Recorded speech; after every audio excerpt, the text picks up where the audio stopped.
মার্কেটে আসছি আজকে অনেক দিন পরে। তবে মার্কেটে আসার কারণ হচ্ছে সামনে যে শীত, মা গো মা। আমিও আমার আব্বু এসেছি সবার জন্য মার্কেট করতে। আমাদের বাইকটা রেখে মার্কেটে ঢুকতে যাব এমন সময় খেয়াল করলাম যে আজকে অনেক যানজট লাগছে মার্কেটে। যাই হোক, আমরাও আমাদের কেনাকাটা শুরু করলাম। আমাদের কেনাকাটা শেষ করে টাকা দিয়ে যেই পেছনের দিকে ঘুরবো, তখনই একটা বোরকা পরা মেয়ে আমার দিকে কিছু শপিং ব্যাগ দিয়ে বলছে, কি ব্যাপার? আমাকে ওইখানে রেখে কোথায় হারিয়ে গিয়েছিলে? আমি তো পুরাই হা হয়ে গেলাম। আর আপনারা ভাবছেন আমার আব্বু কি বলবে? তাহলে শুনুন। আজকে আগে বাড়ি চল, তারপর তোর একদিন কি আমার একদিন। আমার হা হয়ে থাকা দেখে মেয়েটা বলল, কি হলো, আমায় বাসায় নামিয়ে দিয়ে আসবে না? আমি তো একা একা বাসায় যেতে পারবো না এতগুলো ব্যাগ নিয়ে। এবার আমি কথা বললাম, এই মেয়ে, এই আপনার সমস্যা কি? চেনা নাই জানা নাই, আপনি এসে এসব কি বলছেন তখন থেকে? কি? আমি এমন করছি তাই না? তাহলে ওইখানে আমাকে একা একা রেখে চলে এসেছো কেন? আবার এখন বলছো আমাকে চেনো না? কি পাগল হয়ে গেলা নাকি? অন্য কোনো মেয়ে দেখে আমাকে চিনতে পারছো না? আমার প্রচণ্ড রাগ হচ্ছে, কিন্তু রাগ না প্রকাশ করে বললাম, আপনার কোথাও একটা ভুল হচ্ছে। আপনি মনে হয় কারোর সাথে আমাকে গলিয়ে ফেলছেন। দেখুন, আমি আপনাকে চিনি না। আর আমি এখানে আমার আব্বুর সাথে এসেছি। এতক্ষণ আমার আব্বু চুপ করেছিল, কিন্তু এবার কথা বলল। দেখো মা, তোমার সত্যি কোথাও ভুল হচ্ছে, কারণ ও তো এখান থেকে কোথাও যায়নি। আর ও তো কোনো মেয়ের সাথে রিলেশন তো দূরের কথা, কথাও বলে না। ও হলো একটা ভিতর ডিম। এইবার আমার প্রেস্টিজের 12টা বাজলো। ও সরি আঙ্কেল, আমার মনে হয় সত্যিই তাহলে কোথাও ভুল হচ্ছে। এইবার তাহলে বুঝতে পেরেছেন? সরি। তারপর মেয়েটি চলে গেল। আমরাও রওনা দিলাম বাড়ির দিকে। আমরা আমাদের বাইকটা নিয়ে বাসায় চলে আসলাম। আমি যত বাড়ির দিকে আসছি তত বেশি ভয় হচ্ছে যে আজ কপালে কি আছে সেটা আল্লাহই ভালো জানেন। আমরা বাড়িতে চলে আসছি। যাক বাবা, আব্বু এখনো কিছু বলেনি। আমি সরাসরি আমার রুমে চলে গেলাম। গিয়ে ফ্রেশ হয়ে এসে ড্রয়িং রুমের দিকে যেতেই দেখি আব্বু আর আম্মু বসে আছে। তারা কি যেন বলাবলি করছে। আমি গিয়ে পাশে বসতেই আম্মু হাসতে হাসতে আমাকে জিজ্ঞেস করলো, কি রে বাবা, ওই মেয়েটা কে ছিল? আমি একটু ভ্যাবাচাকা খেয়ে গেলাম আর আস্তে করে বললাম, কোন মেয়েটা আম্মু? গাধা, মার্কেটে গিয়ে যে তোকে বয়ফ্রেন্ড বানাতে চাচ্ছিল, ওইটাকে চিনিস না? আশ্চর্য, আমি চিনব কিভাবে? আমি কি আগে কখনো দেখেছি নাকি যে চিনব? আরে, রাগ হবার কি আছে? রাগ করিস না। আর এখনো কোনো পছন্দ থাকলে বল। আসলে আমার রাগ একটু বেশি, তাই বলবো যে রাগ করিস না। আর ভাবছেন যে আমার পছন্দের কথা বলছে কেন? আসলে সবাই আমার জন্য মেয়ে দেখে রেখেছে, তাই আর কি। আরে না, আমার কোনো পছন্দ নাই। এই বলে আমি ওইখান থেকে রুমে চলে আসলাম। তারপর রাতের খাবার খেয়ে ঘুমাতে যাব, তখন মার্কেটের ওই মেয়েটার কথা মনে হচ্ছিল। এখন ওইসব ভাবাভাবি শেষ। আগে আপনাদের আমার পরিচয়টা দেই। আমি মেহেদী হাসান পারভেজ, বাবা মায়ের 3 নাম্বার এবং শেষ পিচি ছেলে। আমার বড় 2 ভাই আছে। বাবা কিছুই করে না, ভাইয়া করে। আর আমার হবু ওয়াইফের নাম সুলতানা, আব্বুর বন্ধুর মেয়ে। আমি চেয়েছিলাম একটা প্রেম করব, তারপর বিয়ে করব, কিন্তু আব্বু আম্মুর কথায় রাজি হয়ে যাই বিয়েটা করতে। আমি পড়াশোনা শেষ করে এখন একটা কোম্পানিতে চাকরি করি। আর আমি কিন্তু এখনও আবার স্ত্রীকে দেখি নাই, মানে হবু বউ। যাই হোক, পরিচয় দিতে দিতে ঘুমিয়ে গেছি। এভাবে কয়দিন চলে গেল। আজ আব্বু বলছে একটু শ্বশুর বাড়ি যেতে হবে। সরি, হবু শ্বশুর বাড়ি। ভেবেছিলাম আজকে অন্তত নিজের জিনিসটার সাথে একটু দেখা করতে পারবো, কিন্তু কথায় আছে না যে ভাগ্যে না থাকলে কিছুই হয় না। আজকেও দেখা হলো না। যাই হোক, ওইখানে থেকে আসার সময় রাস্তার মধ্যে হঠাৎ করে বৃষ্টি আসায় একদম ভিজে গেলাম। যাই হোক, বাসায় এসে রাতে থেকে প্রচণ্ড জ্বর আসলো। ওষুধ খেয়ে কিছুটা সুস্থ হলেও পুরোপুরি সুস্থ হইনি। আজ আমি আর আব্বু ডাক্তারের কাছে গেলাম। ডাক্তার আমাকে দেখে কিছু পরীক্ষা করাতে বলল। আজকে প্রচণ্ড ভিড় থাকায় আমরা ওয়েট করছিলাম। এমন সময় কোথায় থেকে যেন সেই মেয়েটা এসে আমাকে বলছে যে, এত টেনশন করতে হবে না, বাচ্চার বেশি সমস্যা হয়নি, শুধু একটু জ্বর আসছিল। আমি যথারীতি অবাক হয়ে আব্বুর দিকে তাকিয়ে দেখলাম আব্বু মুচকি মুচকি হাসছে। আমি ভাবছিলাম আব্বু প্রচণ্ড রিয়্যাক্ট করবে। মানে, আপনি কাকে কি বলছেন এসব? মানেটা কি? হ্যাঁ, কি বলছো এসব? আমার প্রচণ্ড রকম রাগ হচ্ছে এবার। খেয়াল করলাম আব্বু আমার দিকে তাকিয়ে ওই মেয়েটাকে বলল, মা, তোমার কথা ভুল হচ্ছে। না আঙ্কেল। আচ্ছা, আমরা এই বিষয়ে পরে কথা বলি। তুমি বাইরে ওয়েট করো, আমরা আসছি। Okay uncle. মেয়েটা বাইরের দিকে চলে আসলো। আপনারা ভাবছেন আমি এতক্ষণ চুপ করে ছিলাম কেন? কারণ আব্বু আমার রাগ হওয়া দেখে আমার হাত ধরে রেখেছিল যেন আমি কথা না বলি। তারপর আমরা এখানকার কাজ করলাম। টেস্টের রেজাল্ট একদিন পরে দিবে, তাই চলে আসলাম। বাইরে এসে দেখি মেয়েটা আর নাই, চলে গেছে। আমি মনে মনে ভাবলাম ভালো হয়েছে। তারপর আমরা বাড়িতে চলে আসলাম। পরদিন গিয়ে আমি রেজাল্ট নিয়ে ডাক্তারকে দেখালে ডাক্তার বলল সব ঠিক আছে। তারপর আমি বাসায় চলে আসলাম। রাতে খাওয়া দাওয়া শেষ করে রুমে আসতেই আমার ফোনটা বেজে উঠল। আমি অপরিচিত নাম্বার দেখে রিসিভ করলাম না, কিন্তু যে ফোন দিচ্ছে সে তো অবিরাম ফোন দিয়েই যাচ্ছে। শেষমেশ ফোনটা রিসিভ করলাম।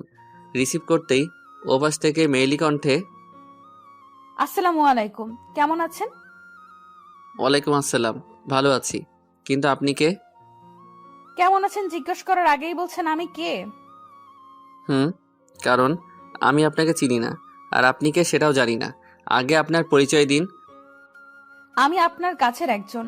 আমি আপনাকে অনেক আগে থেকে চিনি, আর আপনিও আমাকে চিনেন। আমার আর বুঝতে বাকি রইল না যে মেয়েটাকে। আপনি আমার নাম্বার পেয়েছেন কোথায় থেকে? আর আপনাকে আমি চিনি না। আপনি ভুল নাম্বারে কল করেছেন। না, আমি ঠিক নাম্বারেই কল করেছি, কারণ আপনি পারভেজ। শোনেন, আপনি আমাকে অনেক জ্বালিয়েছেন, আমি কিন্তু কিছুই বলিনি। আপনি আর কখনো আমার চোখের সামনে আসবেন না, আর আমাকে কখনো ফোন করবেন না। আর যদি এগুলোর মধ্যে একটা করেন তাহলে আপনার খবর আছে। মেয়েটা কিছু বলার আগে টুট টুট টুট লাইনটা কেটে দিলাম। আর আমার প্রচণ্ড রকম রাগ হচ্ছিল মেয়েটার উপর, যাকে কিনা আমি চিনি না জানি না, সে নাকি আমাকে চেনে। আজব সব কারবার। তারপর আমি ঘুমিয়ে গেলাম। পরদিন সকালে ঘুম থেকে উঠে ফ্রেশ হয়ে নাস্তার টেবিলে আম্মুকে একবার বললাম, আম্মু, আমি কি একবার সুলতানার সাথে দেখা করতে পারি? না, তোর দেখা করতে হবে না। ও তোর সাথে দেখা করেছে এবং কথাও বলেছে। তোর আর আলাদা করে দেখা করতে হবে না। কি বলছো এসব? আমার সাথে দেখা করলো কোথায়? করেছে। তোর এত ভাবতে হবে না। তোর না আজকে থেকে অফিস যাওয়ার কথা। তাড়াতাড়ি করে অফিসে যা, না হলে তোর আব্বু রাগারাগি করবে কিন্তু। আচ্ছা যাচ্ছি, আর কি করব। এরপর আরও কিছু কথা বলে বের হয়ে চলে আসলাম অফিসে। অসুস্থ থাকায় এতদিন যাইনি। আসলে এটা আমার বন্ধুর অফিস। আমার বন্ধু এই অফিসের এমডি। আমি বসে বসে কিছু কাজ করছিলাম, এমন সময় পিয়ন এসে বলল, স্যার, আপনার সাথে একজন দেখা করতে আসছে। তিনি বললেন অনেক জরুরি। আমি বললাম আচ্ছা পাঠিয়ে দিন। কিছুক্ষণ পর একটা মেয়ে বলে উঠল, আমি কি আসতে পারি? কথাটা শুনে আমি সামনের দিকে মুখ তুলে তাকাতেই আমার চোখটা আটকে গেল দরজায়। মার্কেটের সেই মেয়েটা আমার হা হয়ে তাকিয়ে থাকা দেখে মেয়েটা বলল, কি আসবো না এখানেই দাঁড়িয়ে থাকবো? আসেন। মেয়েটি ভেতরে এসে দাঁড়াতেই আমি বললাম, বসেন। মেয়েটি আমাকে ধন্যবাদ দিয়ে বসলো। আমি অফিসে বলে আগে বললাম, আমি আপনার জন্য কি করতে পারি? একটা কাজে ডাকো, বিয়ে করে ফেলি। মেয়েটির কথা শুনে আমি পুরাই অবাক হয়ে গেছি। তখন আমি বললাম, কি? ডাকো, জানো আমি তোমাকে ছাড়া আর একটি মুহূর্তও থাকতে পারবো না। আপনাকে ভূতে লাড়ে নাকি শয়তানে লাড়ে বলুন তো? মানে? কোন পাগলাগারদ থেকে পালিয়ে আসছেন? কি সব উল্টাপাল্টা বলছেন? গতকাল মার্কেট বললেন, আবার রাতে ফোন করে বললেন, এখন আবার এখানে আসছেন। আপনি এখানে আসছেন কেন? কালকে রাতে যেভাবে রাগ দেখিয়ে ফোনটা রেখে দিলে, তাতে ভাবলাম একবার তোমার সাথে দেখা করে আসি, আর কাজে ডেকে নিয়ে এসে বিয়েটাও সেরে ফেলি। উফ, এবার কিন্তু রাগ উঠে যাচ্ছে। আচ্ছা একটা কথা বলেন তো, আপনি কিসের জন্য আমার সাথে লেগেছেন?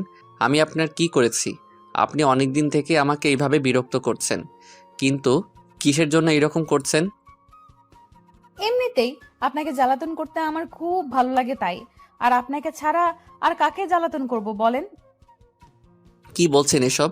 আমি আপনাকে চিনি না, আর আমাকে জ্বালাতন করতে ভালো লাগে মানেটা কি? আর আমাকে ছাড়া কাউকে জ্বালাতন করবেন না মানেটা কি? সবগুলোর উত্তর একটাই। তুমি মনে হয় ভালোভাবে বুঝতে পেরেছো। তুমি আমার স্বামী, আমি তোমার স্ত্রী। তবে শুনুন, আমার না বিয়ে ঠিক করা আছে। আর আমার ওয়াইফের নাম সুলতানা। 15 দিন পর আমার বিয়ে।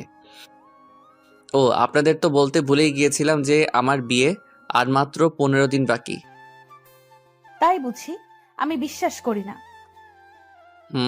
কোনো কনফিউশন আছে নাকি? আমি তো বিশ্বাস করি।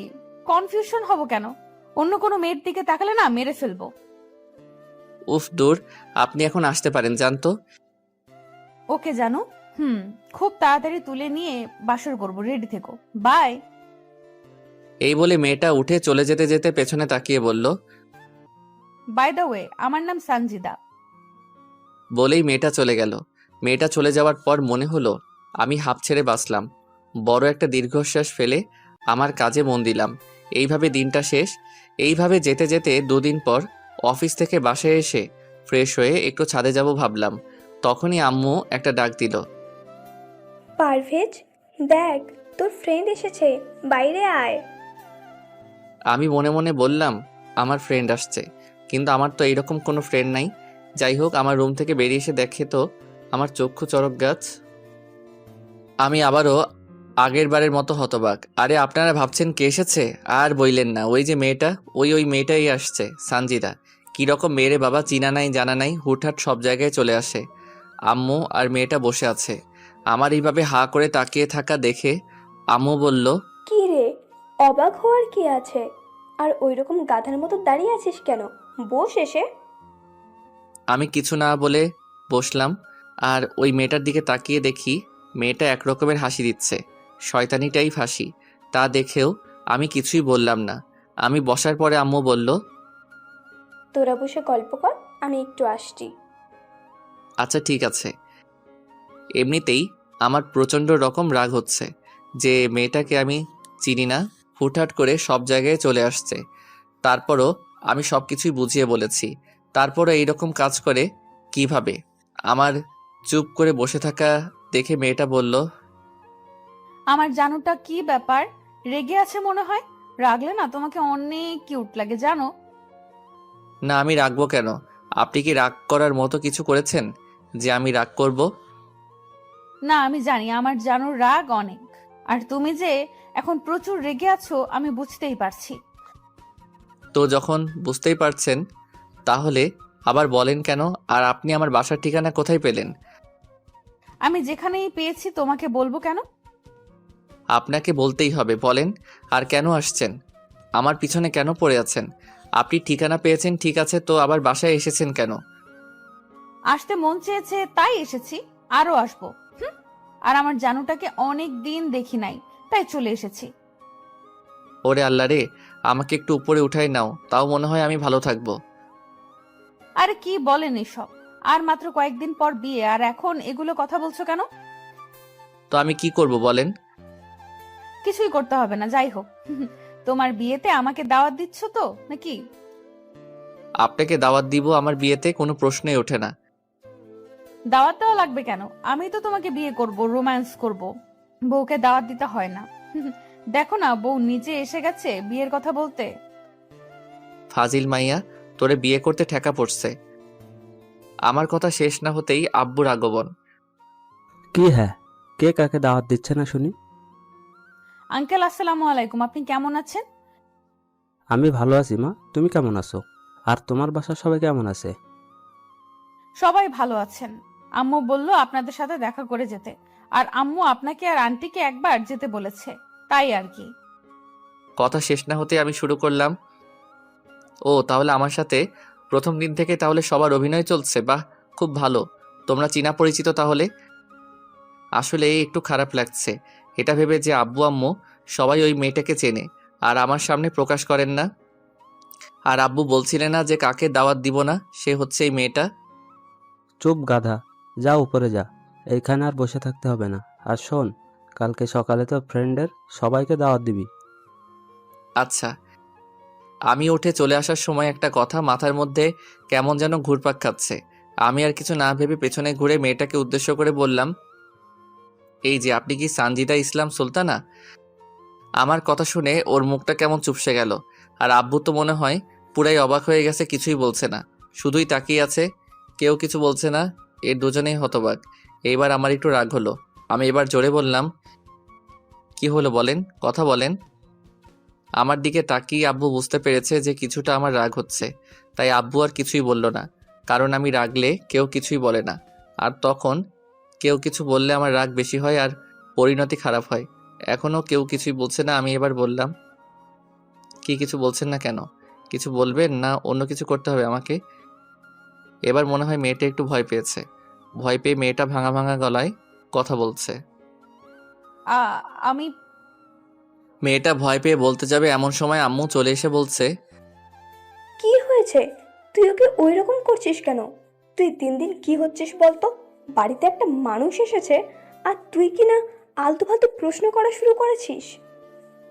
কই না তো, আমি তো শুধু সত্যি কথাটা জানতে চাইলাম। আর তুমি কি না কি বলছো? তোকে কিচ্ছু এখন জানতে হবে না, এখন উপরে যা, পরে জানবি। সাথে আবার আব্বু একটু যোগ করলো।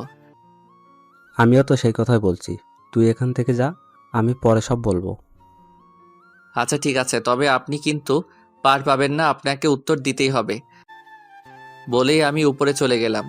পরদিন সকালে ঘুম থেকে উঠে ফ্রেশ হয়ে নাস্তা শেষ করে অফিসে চলে আসলাম। সেদিনের মতো অফিস শেষে বাসায় এসে দেখি ভাইয়া ভাবি আসছে আর পিচ্চি এসেছে। আরে, আপনারা ভাবছেন পিচ্চি আবার কে? ও, আপনাদের তো বলাই হয়নি। পিচ্চি হচ্ছে আমার ভাইয়ের মেয়ে, নাম ঈশিতা। আমি পিচ্চি বলি। যাই হোক, এই কয়দিন খুব ভালো কাটবে, কারণ পিচ্চির সাথে খুব ভালো সময় কাটানো যায়। আর পিচ্চিটা অনেক কিউট আর খুব পাকা পাকা কথা বলে। পিচ্চির সাথে কোনো বিষয় পেরে ওঠা যায় না। এই দেখেন, আমি আপনাদের সাথেই কথা বলছি। ওইদিকে পিচ্চি দাঁড়িয়ে আছে, ওর সাথে কথাই বলা হয়নি এখনো। আপনাদের সাথে একটু পরে কথা বলি, আগে পিচ্চি মামনির সাথে কথা বলি। হ্যালো পিচ্চি মামনি। আমি তোমার সাথে কথা বলবো না। আমি এসেছি সকালে আর তুমি এখন আসছো আমার খবর নিতে। তুমি যাও তুমি বাবার অফিসে। কি আমি বললাম না যে পিচ্চি খুব পাকা পাকা কথা বলে? পিচ্চির কথা শুনে সবাই হাসতে শুরু করেছে। না মামনি, আর এইরকম হবে না।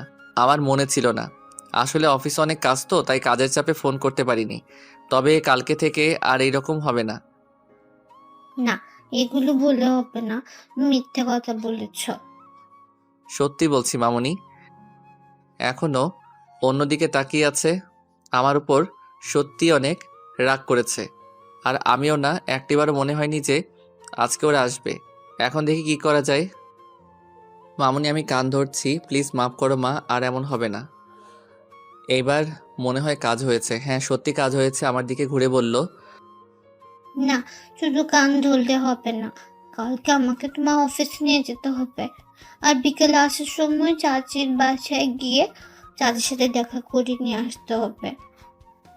তোমাকে কালকে অফিস নিয়ে যাব ঠিক আছে, কিন্তু তোমার চাচিটাকে? ওরে বাবা, যে তুমি শুধুই বড় হয়েছো, কিচ্ছু বুঝতে শেখোনি এখনো। তোমাকে আর কত শেখাবো বলো তো? দাদু, তুমি তোমার ছেলেকে কিছু শেখাতে পারোনি, এখনো বোকাই আছে। আমার চাচিকে তুমি বুঝতে পারোনি, আমার চাচি হচ্ছে সুলতানা। পিচ্চির কথাগুলো শুনে সবাই হাসতে শুরু করলো। সবার হাসি দেখে নিজেকে কেমন যেন অসহায় মনে হচ্ছে। আমি একটু লজ্জিত হয়ে বললাম, কিন্তু মামনি, তোমার সুলতানা চাচি তো আর কয়েকদিন পর থেকে আমাদের বাড়িতেই থাকবে। এখন আর দেখতে যেতে হবে না। তার চেয়ে বরং আমরা অন্য কোথাও যেয়ে ঘুরে আসবো কালকে অফিস শেষে। না না, আমি সুলতানা চাচিকে দেখবো। না মা, এমন করে না। তোমার চাচির বাসায় গেলে তোমার চাচির আম্মু আমাদেরকে বকবে। তুমি তো জানো না তোমার চাচির আম্মু অনেক রাগী। এবার মনে হয় পিচ্চি একটু ভয় পেয়েছে। তাহলে এখন তুমি ফ্রেশ হয়ে আসো, তারপর বলবো অন্য কোথায় যাওয়া যায়। আচ্ছা ঠিক আছে, আমি ফ্রেশ হয়ে আসি, তুমি ততক্ষণে ভাবতে থাকো। তারপর আমি ভাবি আর ভাইয়া এর সাথে কথা বলে আমার রুমে এসে ফ্রেশ হয়ে নিচে আসলাম। দিনটা না মানে অফিস থেকে আসার পর থেকে সময়টা অনেক ভালো গেল। পরদিন সকালে ঘুম থেকে উঠে ফ্রেশ হয়ে নাস্তা শেষ করে অফিসে যাওয়ার জন্য রেডি হচ্ছিলাম। তখনই পিচ্চি এসে বলছে, আমি রেডি। তোমার এত সময় লাগে কেন? তাড়াতাড়ি করো। আচ্ছা মা, একটু ওয়েট করো, আমি আসছি। তারপর রেডি হয়ে পিচ্চিকে নিয়ে অফিসে চলে আসলাম। সারাটা দিনও অফিসেই ছিল। আমি কাজের ফাঁকে ফাঁকে একটু করে গল্প করছিলাম পিচ্চির সাথে। অফিস শেষে পিচ্চি আমাকে বলছে, চাচা, আমরা আজকে কোথাও যাব না, আমরা বাড়িতে যাব। আমরা আসছি। আস্তে আস্তে হঠাৎ করে পিচ্চি বলতে শুরু করলো, চাচ্চু, তুমি চাচি আমার সাথে কথা বলো নাই? না মামনি, তোমার দাদু দেখা করতে দেয়নি। ও, তোমার অনেক কষ্ট হয়েছে তাই না? কেন, কিসের কষ্ট হবে মামনি? ওই যে চাচির সাথে দেখা করতে দেয়নি দাদু ভাই, তাই? বলেই খিলখিল করে হাসতে শুরু করেছে। ও এতক্ষণ তাহলে মজা করা হচ্ছিল, তাই না? আমি কথা শেষ না করতে পিচ্চি বলল, চাচ্চু, গাড়ি থামো তাড়াতাড়ি। কেন মামনি, কি হয়েছে? আমি গাড়ি থামাতেই ও আমাকে হাত ইশারায় দেখিয়ে দিল। বিষয়টা দেখে আমার প্রচণ্ড রাগ হচ্ছে নিজের ওপর, আবার বখাটেগুলোর ওপর। আমি গাড়ি থেকে নেমে ওখানে গিয়ে বললাম, কি হচ্ছে এখানে? আমার কথা শুনে সবাই আমার দিকে তাকালো এবং দেখলাম মেয়েটা মনে হয় হাঁপ ছেড়ে বাঁচল। ও, আপনাদের তো ঠিক মতো বলাই হয়নি কি হয়েছে এখানে। আসলে কয়েকটা বখাটে মিলে একটা মেয়েকে ঘিরে ধরেছে, আর মেয়েটা একা। ওইটা দেখেই আমার মামনি হাতের ইশারায় দেখিয়ে দিল। আপনাদের বলেছিলাম না আমার মামনি অনেক বুদ্ধিমতী। যাই হোক, আমাকে দেখে বখাটেদের একজন বলল, ওই তোরা চল। তারপর ওরা এখানে থেকে চলে গেল। আর আপনারা ভাবছেন ওরা আমাকে দেখে চলে গেল কেন? আসলে আমাদের এখানে আমার আব্বুর প্রতিপত্তি অনেক বেশি, আর বখাটেরা আমাকে ভালো করেই চেনে, আর ওরা জানে আমি কেমন। যাই হোক, ওরা চলে যাওয়ার পর আমি মেয়েটার দিকে তাকাতেই দেখি আসলে মেয়েটা আর কেউ নয়, ওই বখাটে মেয়ে মানে সানজিদা। তখন আমি বললাম, ও, আমি তো ভুল করলাম। আসলে বখাটেরা তো এইভাবেই বখাটের হাতেই বিপদে পড়ে। কিছুক্ষণ থেমে থেকে বলল, তুমি আসলে একটা খারাপ মানুষ। ও তাই না? আমি তো আপনাকে বাঁচালাম, আর আমি খারাপ? হ্যাঁ, তো আমাকে তুমি বখাটে বলছেন কেন? তো আপনাকে কি বলবো? বখাটেকে কি বলবো? যাই হোক, আমি এখানে দাঁড়িয়ে আপনার সাথে ঝগড়া করতে চাই না। বিপদে যখন পড়েছেন তো চলেন, আপনাকে বাড়ি পৌঁছে দেই। না, যাবো না আমি তোমার সাথে। আমি একাই চলে যাব। দেখেন, বখাটেগুলো এখন আশেপাশেই আছে। আমি চলে গেলে আবার আপনাকে জ্বালাতন করবে, তাই বলছি চলেন। না, ওরা তো আসবে না, তুমি চলে যাও।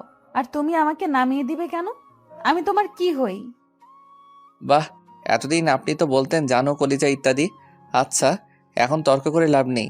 আপনি আমার বাবা মায়ের পরিচিত, তাই আবার আপনাকে ভালো মতো বাড়ি পৌঁছে দেওয়া দায়িত্ব হয়ে গেছে। তোমার সিম্প্যাথির কোনো প্রয়োজন নেই, তুমি যাও। এবার আমার প্রচণ্ড রাগ হচ্ছে। আমি আবার কখন ওকে সিম্প্যাথি দেখালাম? তারপরও নিজেকে শান্ত রেখে বললাম, প্লিজ চলেন, আপনার আবার কোনো বিপদ হতে পারে। না। থাপ্পড় চিনোস ছেড়ি, তাড়াতাড়ি গাড়িতে ওঠ। আর একটা কথা বললে থাপড়াইয়া সবগুলো দাঁত খুলে ফেলবো। আমার রাগ করা দেখে মনে হয় ভয় পেয়েছে, কিন্তু না, উল্টো সে রেগে এসে আমার হাত ধরে হাতে কামড় দিয়ে বলল, শয়তানটা বান্দরটা আমারে ধমক দেয়। শয়তান কত ফাজিলটা। তোমারে একা পাই দেখো, রেপিং ধর্ষণ সব করমু। নাউজুবিল্লাহ, বলে কি? আর আপনি আমার হাতে কামড় দিলেন কেন? মন চাইছে দিছি, আরো দিমু। এখন চুপচাপ গিয়ে গাড়ি চালাও। তারপর সানজিতা গিয়ে গাড়িতে উঠে বসলো। বুঝলাম না ওই মাইয়া হঠাৎ উল্টে গেল কেন। যাই হোক, আমিও আর না ভেবে আমিও গাড়িতে উঠে চলা শুরু করলাম। এমন সময় মামনি বলছে, চাচ্চু, এই আন্টিটা কে? আমার মাথায় একটা বুদ্ধি আসলো। যেহেতু কালকে ও সুলতানাকে সাথে দেখা করার জন্য বলেছিল, সেই জন্য আমি একটু দুষ্টামি করে বললাম, মামনি, তুমি তোমার সুলতানা চাচিকে দেখতে চেয়েছিলে না, এটাই তোমার সুলতানা চাচি। পিচ্চি আমাকে একটা পাপ্পি দিয়ে মেয়েটাকে বলছে, চাচি, তোমার কি হয়েছিল? কিছু না, ওখানে কিছু বদমাইশ আমাকে খারাপ খারাপ কথা বলছিল। ও হ্যাঁ, আমি সানজিদাকে ইশারায় বললাম একটু কোঅপারেট করতে। দেখি কাজ হয়েছে। আসলে মেয়েটা ভালো কথা তো ভালোই শুনছে। পিচ্চি আবার মেয়েটাকে প্রশ্ন করলো, চাচি, তোমার আম্মু নাকি পচা আর অনেক রাগ দেখায়, তাই তো চাচ্চু আমাকে তোমাদের ওখানে নিয়ে যায়নি। যাক, ভালোই হলো, তোমার সাথে দেখা হয়ে গেল। আম্মু, তোমার চাচ্চু বলেছে এই কথা, তাই না? আসলে তোমার চাচ্চু একটা পচা, তাই এই কথা বলেছে। না, আমার চাচ্চু পচা না। ওদের কথার মাঝে আমি বললাম, আপনাকে কোথায় নামিয়ে দেব? তখন মেয়েটা আমাকে ওর বাড়ির ঠিকানা দিল, কিন্তু ওর ঠিকানা শুনে আমার সন্দেহ আরও বেড়ে গেল যে মেয়েটাকে। আমার মাথায় শুধু একটা কথাই শুধু ঘুরপাক খাচ্ছে, যে মেয়েটাকে। আরে আপনারা ভাবছেন আমি এগুলো ভাবছি কেন? আসলে মেয়েটা যে ঠিকানাটা দিয়েছে সেটা হচ্ছে আমার হবু শ্বশুর বাড়ির, মানে সুলতানাদের বাসার। আমার চুপ করে থাকা দেখে মেয়েটা আমাকে বলছে, কি ব্যাপার, চুপ করে গেলেন কেন? না এমনিতেই। মেয়েটা আর পিচ্চি গল্প করছে, আর আমি মনে মনে ভাবছি মেয়েটাকে।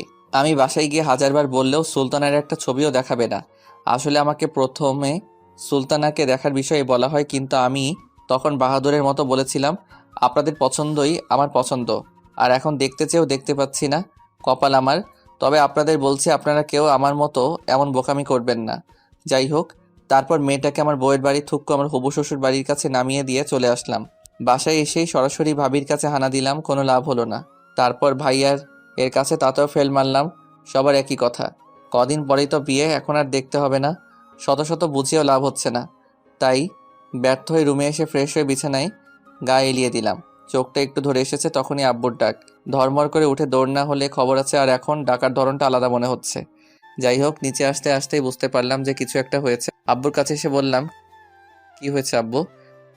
আজকে রাস্তায় কি করেছিস? কই না তো, আমি তো কিছুই করিনি। রাস্তার মেয়েদের জ্বালানো শুরু করেছো? না আব্বু, আমি তো এরকম কিছুই করিনি। আর তোমার কি মনে হয় আমি যখন পড়াশোনা করতাম তখনই মেয়েদের পাত্তা দেইনি, আর এখন? আর তোমাকে কে কি বলেছে শুনি? আমি সব ঠিকঠাক জানি যে তুই আজকে কাকে এগুলো করেছিস, আর বলছিস এগুলো করিসনি। এবার আমার মাথার মধ্যে সবকিছু একদম পরিষ্কার হয়ে গেল। আমি বুঝতে পারছি না মেয়েটা আমার পেছনে লেগেছে কেন। আমি আব্বুকে বললাম, ওইটা কি সুলতানা? হ্যাঁ। সত্যি?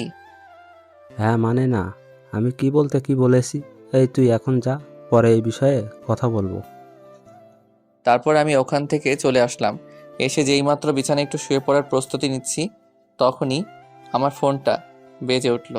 অপরিচিত নাম্বার দেখেও 7-5 না ভেবে রিসিভ করলাম, কিন্তু মেজাজটা খারাপ থাকায় একটু কটমট করে বললাম, হ্যালো। কিন্তু এ কি, ওই পার থেকে শুধু হাসির আওয়াজ পাওয়া যাচ্ছে। আমার বিরক্তি আরও বেড়ে যাচ্ছে, মেজাজটা আরও বেশি খারাপ হচ্ছে।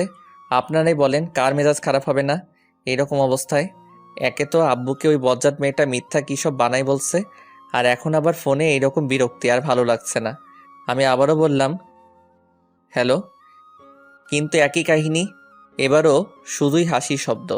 আমি এইবার আর চুপ থাকতে পারলাম না। ওই বজ্জাত মেয়ে, তুই কি পাইছিস রে? যেদিন থেকে আমার পেছনে ঘোরা শুরু করছিস সেদিন থেকেই প্রায় সময় আমার জন্য একটা না একটা বাস তৈরি হয়ে থাকে। আমি কি দোষ করেছি? দয়া করে এবার আমার একটু রেহাই দেবন।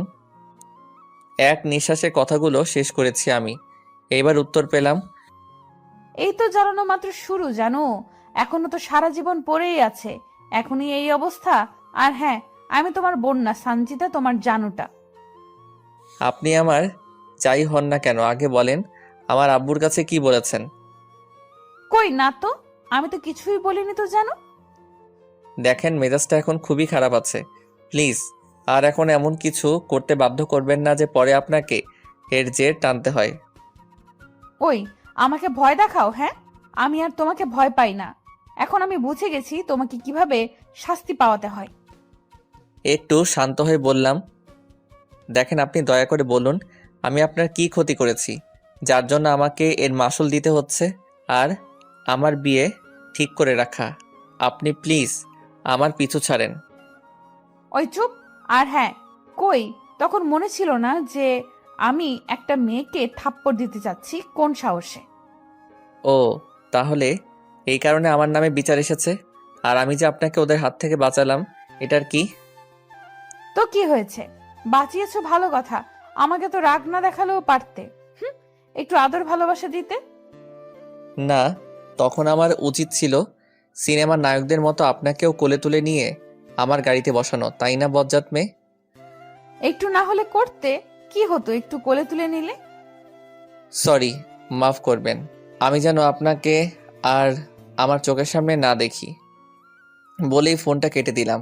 আসলে মেয়েটার কথা শুনে আমার রাগ আরও বেশি হচ্ছিল। আর ভালো লাগছিল না, তাই লাইনটা কেটে দিলাম। যাই হোক, তারপর থেকে আর কোনো সমস্যা করেনি মেয়েটা। এইভাবেই চলতে চলতে বিয়ের দিন চলে আসলো। আজকে গায়ে হলুদের দিন। সন্ধ্যার পর ভাবি এসে আমাকে ভাবির ফোনটা দিয়ে বলছে, নে ধর, ওই মেয়েটা কথা বলবে। না আমি ধরতে পারবো না। আপনারা ভাবছেন ভাবির কাছে কেন ফোন করেছে? আসলে ও আমার কাছে ফোন করেছে, কিন্তু আমি রিসিভ করিনি। আর ভাবতে পারেন ভাবির ফোন নাম্বার কই থেকে পেলো, সে নিয়েছে। তুই ফোনটা ধরবি না, আমি আব্বুকে ডাকবো। আসলে আমি আব্বুকে ভয় পাই। আর আমার বাসার সবার কাছ দেখে মনে হচ্ছে আমার বিয়ে সুলতানার সাথে না, মেয়েটার সাথেই হচ্ছে। যাই হোক, আমি ফোনটা ধরলাম। আমি কোনো কথা বলছি না দেখে ফোনের ওই পাশ থেকে আওয়াজ আসলো। কেমন আছেন? ভালো তো থাকতে দিলেন না, আবার জিজ্ঞেস করছেন কেমন আছি। তাই বুঝি। আচ্ছা ঠিক আছে, তোমাকে কথা দিলাম আজকের পর থেকে আর জ্বালাতন করব না ফোন করে। সত্যি? সত্যি। তবে ভালো থাকবেন। আপনি আপনার রাস্তা দেখেন, আর আমারটা দেখি। ওকে, ভালো থাকবেন, বাই। আমি ওকে বাই বলতে যাব, তার আগেই লাইনটা কেটে দিল। বুঝলাম না। যাই হোক, আজকে আমার বিয়ে, অনেকটা টেনশনে আছি। বোঝেনি তো আপনারা, নতুন বিয়ে করছি। না মানে বিয়ে করছি নতুন, তাই আর কি। সারাটা দিন কেটে গেল, বিয়ের সব কাজ শেষ। নতুন বউ নিয়ে বাসায় চলে আসলাম, কিন্তু আমার পোড়া কপাল, কখনো বউয়ের মুখখানা দেখি নাই। শুধু শুনলাম যে আমার বউ নাকি সুন্দর। আর একটা আশ্চর্য বিষয় হচ্ছে, আমি সেদিন মেয়েটাকে এখানে নামিয়ে দিয়ে গিয়েছিলাম, বাট আজকে তো একবারও দেখলাম না মেয়েটাকে। আজকে অনেক খারাপ লাগছে এটা ভেবে যে অনেক খারাপ ব্যবহার করেছি মেয়েটার সাথে। এরপর ফোন করে সরি বলে দেব। বাড়িতে আসার পরে সবাই নতুন বউ নিয়েই ব্যস্ত, আমার দিকে কারো কোনো খেয়াল নেই। আসলে নতুন বউ বাড়িতে নিয়ে আসতে আমার যে একটা অবদান আছে সেটা কেউ মনে হয় জানেই না। আমার অবস্থা এখন ডাস্টবিনে ফেলে আসা খাবারের মতো, কেউ একবার তাকেও দেখছে না আমার দিকে। আমার এই অবস্থা দেখে ভাই আমার কাছে এসে বলছে, কি ব্যাপার ভাই, কষ্টে আসত মনে হয়। আমি বললাম, কি যে বলেন না ভাই, কষ্টে থাকবো কেন। এরপর আরো কিছু কথা হলো ভাইয়ার সাথে। ও, আপনারা শুনবেন না? আমার বলতে লজ্জা লাগছে। বোঝেন তো, প্রথম বিশ্বযুদ্ধ। না মানে নতুন বিয়ে করেছি, তাও শুনবেন? আচ্ছা শুনেন। ভাইয়া এর কাছে থেকে কিছু টিপস নিলাম, আর কি কিভাবে বিড়াল মারতে হয়। আসলে আমি আমার ভাইয়ের সাথে ফ্রি। এভাবে অনেকটা সময় পার হয়ে গেল, তাই আমার অবস্থা দেখে উঠে গেল। একটু পর এসে আমাকে বলছে, চলো রুমে যাবে, তোমার জিনিস একা একা বসে আছে। কি বলেন? জিনিস মানে? এখন আবার কিছু জিনিস নিয়ে যেতে হবে? আমি বলেছি তোমার বউ, না মানে তোমার ওয়াইফ একা একা রুমে বসে আছে, যাও তাড়াতাড়ি। ও আচ্ছা, যাই তাহলে। 2 পা সামনে আগাতেই মনের মধ্যে ধক করে উঠল। আমার ঘরে দরজার সামনে গিয়ে আবার পেছনের দিকে দৌড়। ভাইয়ের কাছে গিয়ে থামছি। কি হলো? না কিছু না, এমনিতেই ভয় লাগছে ঘরে যেতে। তুই একটু আমার সাথে যাবি? হায় আল্লাহ, এ তো শুধু বড়ই হয়েছে, এখনো ছোট বাচ্চা। ওই তাড়াতাড়ি যাবি না আমি আব্বুকে ডাকবো? ভাইয়া তুইও? আব্বু! পুরোপুরি চিৎকার না করতেই আমি এক দৌড়ে দরজার কাছে। তারপর 2-3 বার বুকে ফু দিয়ে রুমে ঢুকবো, তখনই কেউ পেছন থেকে ধাক্কা দিয়ে দরজা আটকে দিল। আমার এই রকম অবস্থা দেখে আমার নতুন বউ একটু হেসে ফেললো। আমি অসহায় হয়ে শুধু একটু হাসির শব্দ পেলাম। যাই হোক, বউ এসে আমার পায়ে সালাম করে আবার গিয়ে বিছানায় বসলো, ইয়া বড় একটা ঘোমটা দিয়ে। আমি কি করব বুঝতে পারছি না। আমি এখনো দাঁড়িয়েই আছি। আমার এই রকম দাঁড়িয়ে থাকা দেখে বেচারা আমার বউ বলল, দাঁড়িয়েই থাকবেন না এদিকে এসে বসবেন? আমি বউয়ের কথা শুনে একটু স্বস্তি পেলাম। আমিও আর দাঁড়িয়ে না থেকে বউয়ের পাশে গিয়ে বসলাম। আমার প্রচণ্ড ঘাম হচ্ছে দেখে সুলতান আমাকে বলে উঠল, ভয় পাচ্ছেন কেন এত? না মানে প্রথম বিয়ে করছি তো তাই। কি, আরো বিয়ে করার ইচ্ছা আছে নাকি? হায় রে কপাল, কি বলতে কি বলছি এসব। না মানে ভুলে বের হয়েছে কথাটা। ও আচ্ছা, আর যেন ভুল না হয়। এইবার আমার একটু সন্দেহ হলো সুলতানার কণ্ঠ শুনে। আসলে আমার পরিচিত কণ্ঠ মনে হচ্ছে, এর আগেও শুনেছি কণ্ঠটা। সেদিকে মাথা না ঘুরিয়ে বললাম, আচ্ছা ঠিক আছে।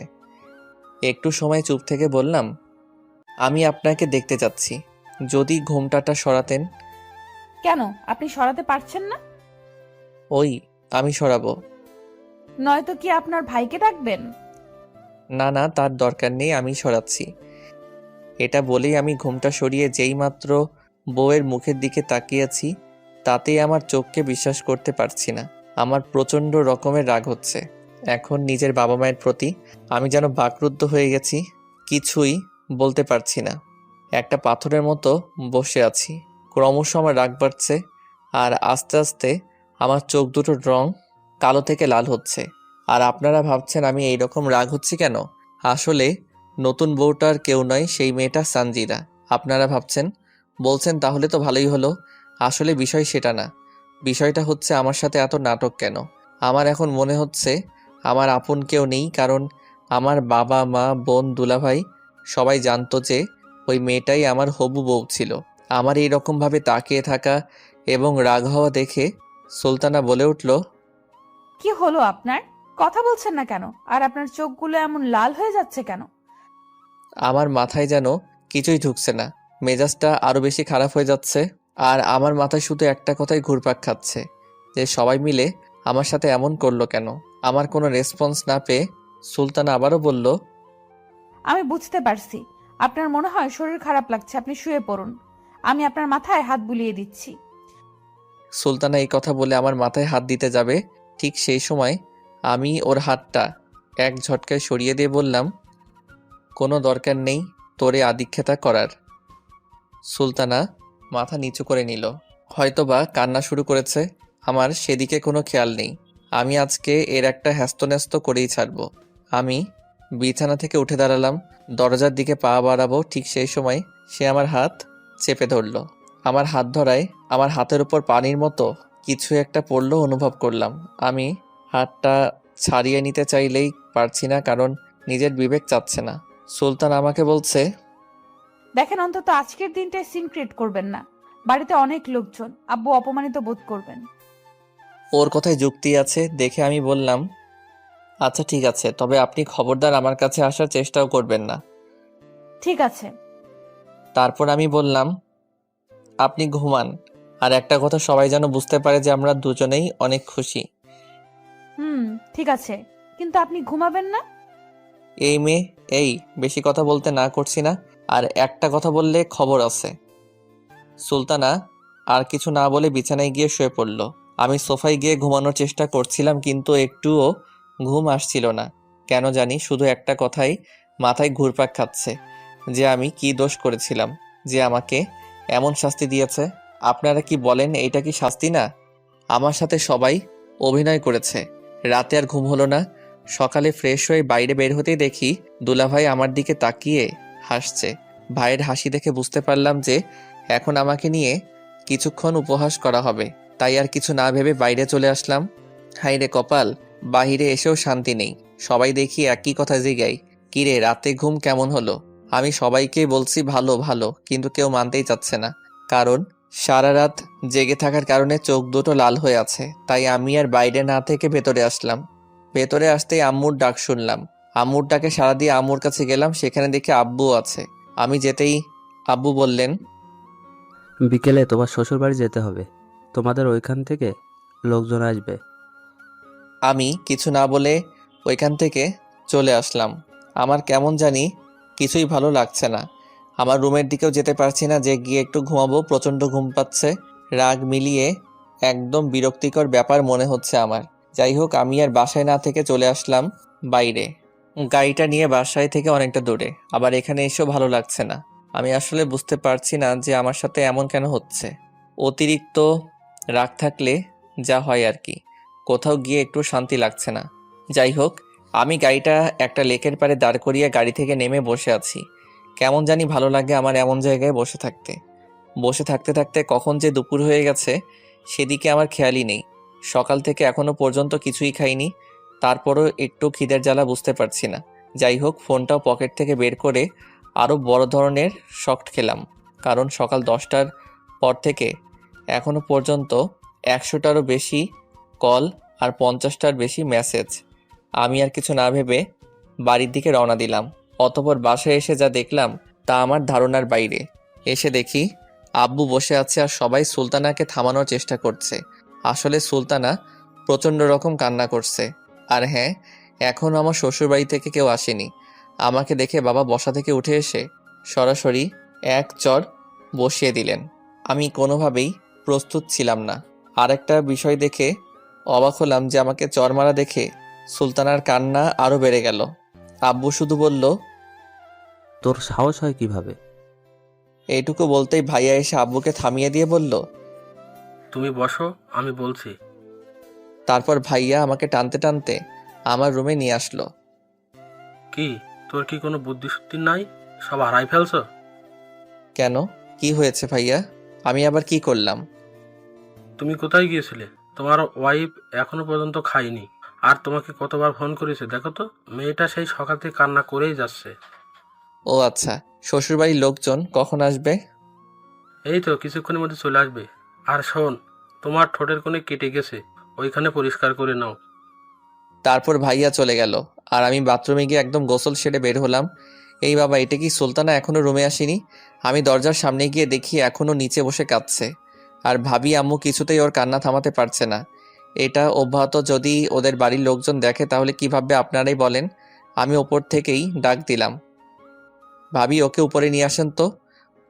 ও মা, এ কি, ওই মেয়েকে কোনোভাবেই উপরে আনা যাচ্ছে না। ও আসতেই চাইছে না। আমি এটা দেখে একটা প্রস্তুতি নিলাম। আমি রুমে গিয়ে একটা টি শার্ট পরে সরাসরি নিচে এসে ওর সামনে দাঁড়ালাম, কিন্তু মেয়েটা এখনও কেঁদেই চলেছে। আমি ভাবিকে বললাম উপরে যেন খাবারটা দিয়ে দেয়, আর ইশারায় বললাম আম্মুকে এখান থেকে নিয়ে যেতে। আসলে তখন সেখানে শুধু ভাবি আর আম্মুই ছিল। তারপর ভাবি আম্মুকে নিয়ে চলে গেল আর আমি কি ভাবছেন? আমি সুলতানাকে একদম কোলে তুলে নিয়ে উপরে চলে আসলাম। কোলে তুলে নিতেই ও পুরোপুরি অবাক হয়ে গেছে আর কান্নাও থেমে গেছে। রুমে ওকে নিয়ে আসতে আসতে ভাবলাম সুলতানাকে একটু হাসাতে হবে, নাহলে পরে সমস্যা হতে পারে, কারণ কোনো মানুষ অনেক কান্নাকাটি করতে করতে সেন্সলেস হয়ে পড়ে। এখন ভয় একটাই। যাই হোক, রুমে নিয়ে এসে সুলতানাকে নামাতেই খেয়াল করলাম ও খুবই লজ্জা পেয়েছে, আর নামিয়েই বললাম, বাবারে এত ভারী। ও দেখে আমার দিকে তাকিয়ে আছে, মনে হয় কিছু বলবে। আপনি খুবই খারাপ মানুষ, বুঝলেন? তারপর তারপর আর কিছুই না। বলে ও উঠে আমার দিকে এগিয়ে আসছে। ওর চোখের চাহনিগুলো অন্যরকম দেখাচ্ছে। ও আস্তে আস্তে আমার দিকে এগিয়ে আসছে আর আমি কিছু বুঝতে পারছি না কি করব। ও এগিয়ে আসছে, এবার আমি পিছাচ্ছি। ও এগিয়ে আসছে আর আমি পিছিয়ে যাচ্ছি। একসময় আমি দেওয়ালের সাথে ঠেকে গেলাম, কিন্তু ও থামছেই না, এগিয়েই আসছে। আস্তে আস্তে ও একদম আমার কাছে চলে এসেছে। আমি ওর নিঃশ্বাসের শব্দ শুনতে পাচ্ছি। আস্তে আস্তে ও ওর মুখটা আমার দিকে এগিয়ে নিয়ে আসছে, একদম কাছাকাছি চলে এসেছে। আমার কেমন জানি লাগছে, কিন্তু সুলতানা তো থামছেই না। এমন সময় ঠক ঠক ঠক আওয়াজ পেয়ে সুলতানা ও আমি দুজন একসাথে দরজার দিকে তাকাতেই দেখি ভাবি আর ভাইয়া দাঁড়িয়ে আছে, আর ভাবি আমার দিকে তাকিয়ে মুচকি মুচকি হাসছে। সুলতানা ওদের দেখে প্রচণ্ড রকম লজ্জা পেয়েছে, লজ্জায় লাল হয়ে গেছে। আমি যে লজ্জা পাইনি তাও না, তারপরও কিছু বলছি না। ভাবি এখনও ওইখানেই দাঁড়িয়ে আছে। আমি বললাম, কি ব্যাপার, ওখানে দাঁড়ায় থাকবেন না ভেতরে আসবেন? খিদা লাগছে তো? আসছি তো। তারপর ভাবি খাবার রেখে খেয়ে নিতে বলল, আর যাওয়ার সময় সুলতানাকে কিছু শিখিয়ে দিয়ে গেল। না না, বলে গেল, কি আপনারাও শুনবেন? তাহলে শুনুন। সুলতানা, তুমি এই বাদরটাকে একটু মানুষ করো তো। আর হ্যাঁ, তোমাকে কিছু বললে আমাকে বলবা, নয়তো আব্বুকে বলবা। আচ্ছা আপু। আসলে সুলতানা এখনো মাথা ওপরের দিকে উঠায়নি, খুবই লজ্জা পেয়েছে বেচারা। তারপর আর কিছু না বলে ভাবি আর ভাইয়া চলে গেল। এ মা, এ কি! এবার দেখি সুলতানা মাথা তুলে আমার দিকে তাকিয়ে মুচকি মুচকি হাসছে। কি হয়েছে? হ্যাঁ, এত হাসতে হবে কেন? আর একটা কথা শোনেন, সবার সামনে আমাকে তুমি করে বলবেন, না হলে ধরা খেয়ে যাব। গতকাল রাতের কথা মনে নেই নাকি? আর সবাই যদি জানতে পারে তাহলে মন খারাপ করবে। আর হ্যাঁ, এখন যেমন শুরু করেছিলেন আর যেন না হয়। ওই ওই চুপ, বেশি কথা বললে না আমি তোমাকে সব সময় তুমি করে বলবো, কারণ আমার তো অধিকার আছে, তাই না? আর হ্যাঁ, এখন যা করতে পারলাম না তা তো অবশ্যই করব, কারণ আমি এখন তোমার বিয়ে করা বউ। গতকাল রাতে কিছুই করি নাই, তুমি রেগেছিলে বলে। বিয়ে করাবো, কিন্তু আপনি বিয়ের আগেই সে অধিকার হারানোর কাজ করেছেন। অবশ্যই আপনি আমার বিয়ে করা হালাল বউ, আপনার সব দায়িত্ব আমার, কিন্তু আমি আপনাকে মানতে পারছি না। তাহলে আমি কি করব বলো? আমি না হয় না বুঝে একটু অপরাধ করেছি, কারণ তোমাকে দেখা মাত্র পাগল হয়ে গেছি, কাছে পেতে মন চাইছিল তাই পাগলামি করছি। তাই বলে কি মাফ করা যায় না? হ্যাঁ, আপনি তো নাবালক বাচ্চা, আপনি কিছুই বুঝতে পারেন না। আপনি কচি খুকি, না বুঝে না শুনে সব করছেন, সেটা তো আমাকে বিশ্বাস করতে হবে, তাই না? তাই। হুম, তাই। আচ্ছা, আমি আর এই বিষয়ে কথা বলতে চাচ্ছি না, এখন খুব ক্ষুধা লাগছে, খেয়ে নেন। ও, তাহলে মাফ করেছো? ওই আর কথা যেন না শুনতে পাই, তাড়াতাড়ি খেয়ে নেন। ও ছোট বাচ্চাদের মতো করে মুখ ফুলিয়ে বলল, আমরা এখন খাওয়া দাওয়া করছি। আমি খাচ্ছি আর ভাবছি মেয়েটা অনেক সুইট, সব কথা শুনে এখনো বাচ্চাদের মতো স্বভাব থেকেই গেছে। ও হ্যাঁ, আপনাদের তো বলাই হয়নি, আমার বউটা অনেক সুন্দর, একদম পরীর মতন, একবার দেখলে শুধু তাকিয়ে থাকতে মন চায়। আপনারা ভাবছেন আমি এগুলো বলছি কেন? আসলে ও যাই করুক না কেন, আমার বিয়ে করা বউ তো, যত যাই বলি না কেন একটা টান হয়ে গেছে। যাই হোক, হঠাৎ করে আমার প্রচণ্ড জ্বলছে ঠোঁটের কোণে, কারণ আব্বু চরমারায় ওখানে কেটে গেছে। আমি খাওয়া শেষ করতেই ও বলল, এই জন্য তো তোমার শরীরের এই অবস্থা। এতটুকু খেলে মানুষ কোনো দিনও মোটা হবে না। এমনিতেই জ্বলছে, আর তার উপর এইরকম কথা কার ভালো লাগে? ওই, আমার আর মোটা হওয়া লাগবে না, আমি চিকন আছি, চিকনই থাকবো। চুপচাপ খাওয়া শেষ করেন। তারপর ও চুপচাপ খাওয়া শেষ করে প্লেটগুলো নিচে রেখে আসতে গেল, আর আমি বিছানায় গা এলিয়ে দিলাম। একটু পরে দেখি মামুনি আসছে। আরে ভুলে গেছেন আমার ভাতিজি। ও এসে সরাসরি আমার বুকের উপর শুয়ে পড়ল। আসলে ও এইরকমই করে, যদি দেখে আমি শুয়ে আছি তখনই আমার বুকের উপর শুয়ে পড়বে। তারপর আমি বললাম, মামুনি, তোমার নতুন চাচি তোমাকে আদর করেনি? করেছে। নতুন চাচি কই? এটা তো সেদিনের বাইকে করে দিয়েছে চাচি। অনেক আদর করেছে, তোমার চাইতে বেশি। তাই না? এখন আর কি আমাকে মনে থাকবে? এখন তো তুমি তোমার আদরের চাচি পেয়েছো। পেয়েছি তো, কি হয়েছে? আচ্ছা মামুনি, তুমি আজকে আমার সাথে চলো তোমার চাচির আম্মুর বাড়ি। আমার কথা শুনে ও উঠে বসে কেমন করে যেন আমার দিকে তাকিয়ে আছে। আমি বললাম, কি মামুনি, কি হলো? না, কিছু না, কিন্তু আমি যাব না। কিন্তু কেন? তুমি জানো না, চাচির আম্মু পচা। আমি যাব না বাবা, তুমি যাও। বলেই দৌড়। হাই রে কপাল, সেদিন যদি না বলতাম কথাটা তাহলে আজকে ভালো হতো। আসলে মিথ্যা বললে বিপদে পড়তেই হয়। আপনারা ভাবছেন আমি এমন করছি কেন? আসলে আমার কেমন যেন লাগছে ওদের ওখানে একা একা যেতে। যাই হোক, দৌড় দিলাম ভাইয়া এর কাছে, গিয়ে বললাম, ভাইয়া, আমাকে নাকি শ্বশুরবাড়ি যেতে হবে, তো আমাকে কি একাই যেতে হবে নাকি? আরে না, একা যাবে কেন? তুমি আর সুলতানা যাবে। আমি কি আপনার সাথে মজা করছি বলেন ভাই? ভাই প্লিজ, আপনি আমার সাথে চলেন না। আরে দূর, তুমি কি এখনো ছোট? বোকা, এত ভয় কেন? এখন আমাকে ছাড়ো, আমি দেখি তোমার শ্বশুর বাড়ির কারোর কিছু লাগবে কিনা। ওরা তো এদিক ওদিক আছে। আসলে আমি ঘরে থাকাই জানিনি যে ওনারা কখন এসেছেন। এরপর আমি ভাবি কাছে আসলাম, কিন্তু কোনো লাভ হলো না। তারপর ব্যর্থ হয়ে রুমে আসলাম। হায়রে কপাল, এখানেও শান্তি নেই, পুরো রুমের মধ্যেই মানুষ। এগুলো আবার কখন আসলো? আমাকে দেখে একজন বলল, কিরে সুলতানা, তোর হাজবেন্ডকে কি রাতে ঘুমানোর সময় দিসনি? বলেই সবাই হো হো করে হেসে উঠল। সুলতানা খুবই লজ্জা পেয়েছে, মাথাটা নিচু করে বসে আছে, আর আমাকে প্রচণ্ড খারাপ লাগছে কথাগুলো শুনে। আরে ভাই, আমার ব্যাপারে আমি ঘুমাবো কিনা তাদের এত কি? আমি আর ওখানে না থেকে চলে আসলাম। তারপর ওখান থেকে নিচে এসে সবার সাথে কথা বললাম। সব কিছু ঠিক আছে কিনা তা ভালোভাবে পরীক্ষা করতেই আব্বু ডাকলেন। আমি যেতেই বললেন, শোনো, তুমি রেডি হয়ে নাও, বোমা রেডি। আচ্ছা ঠিক আছে বলে চলে আসতে শুরু করলে আব্বু আবার বলল, দেখো বাবা, তোমার রাগের কারণ আমি জানি, আর সব কিছু ভুলে যাও। আচ্ছা ঠিক আছে। কিন্তু মনে মনে বললাম, এর ফল সুলতানা পাবে। তারপর ওখান থেকে এসে রেডি হয়ে চলে আসলাম শ্বশুরবাড়ি। লোকে বলে না, শ্বশুরবাড়ি মধুর হাঁড়ি, আসলে কথাটা সত্য। যাই হোক, এখানকার সবাই এখন আমাকে নিয়ে ব্যস্ত বললেই চলে। কি আজব ব্যাপার, তাই না?